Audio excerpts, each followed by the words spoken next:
বন্ধ।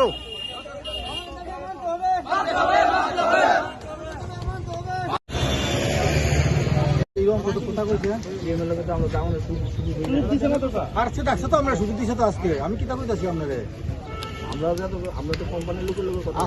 তোমার হয়তো বদলি করে দিব, কোনো অন্য সরাই দিব বা কইবা কালকা থেকে তোমার দরকার নাই, যে কোনো একটা ওয়ার্নিং লেটার দিব, যে কোনো একটা কিছু বাসায় দিব, দিয়ে সেটা একটা ওয়ার্নিং লেটার ধরে দিব, ধরে দিয়ে কইবা কালকা থেকে তোমার স্টাফ দরকার নাই আমাদের না অফিসের ভিতরে। বেতন বাড়ানোর কথা কবে থেকে? বেতনের কোনো প্রশ্ন নাই, বেতনের কোনো 4 বছর ধরে কোনো খোঁজখবর নাই। বেতন বাড়াইতেছে। গত মাসে আমরা আশ্বাস দিচ্ছি এই মাসে বেতন বাড়বো, কিন্তু এই মাসে অনুবন্ধ বেতনের কোনো সম্ভাবনা নাই। কিন্তু প্রেসার ক্রিয়েট করানোর সময় তারা এই কথাটা চিন্তা করে না। 250 টাকা হাজিরা হয়েছে হেল্পারের, 300 টাকা হাজিরা লাইনম্যানের, দেওয়ার পরে তারা এই টাকা দিয়ে সেটা কেমন সংসার চলে, তারা এই চিন্তাটা তারা কোনোদিন করছে না বা অনুবন্ধ করে না। প্রেসার ক্রিয়েট করনে বলা, এদিকে যাও, বিআইপি কল আছে, এদিকে বিআইপি কল, এদিকে যাও, পাবলিক বন্ধ করো।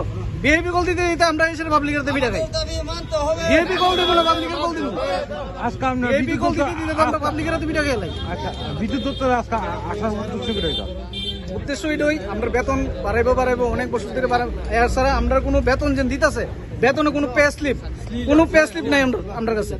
ইপিএফ কেউ 3 বছর 4 বছর ধরে কাজ করতেছে, হেয়ার ইপিএফ ঢুকতেছে না। আমি আজকে বিগত আমার নিজেরটা দিয়ে কই, আমার বিগত 3 বছর ধরে কাজ করতেছি, আমার ইপিএফ শুধুমাত্র 4200 টাকা আছে। ইপিএফ কোনো ইপিএফ এর কোনো ইয়ে নাই। এমন অনেক লোকের আছে 2 বছর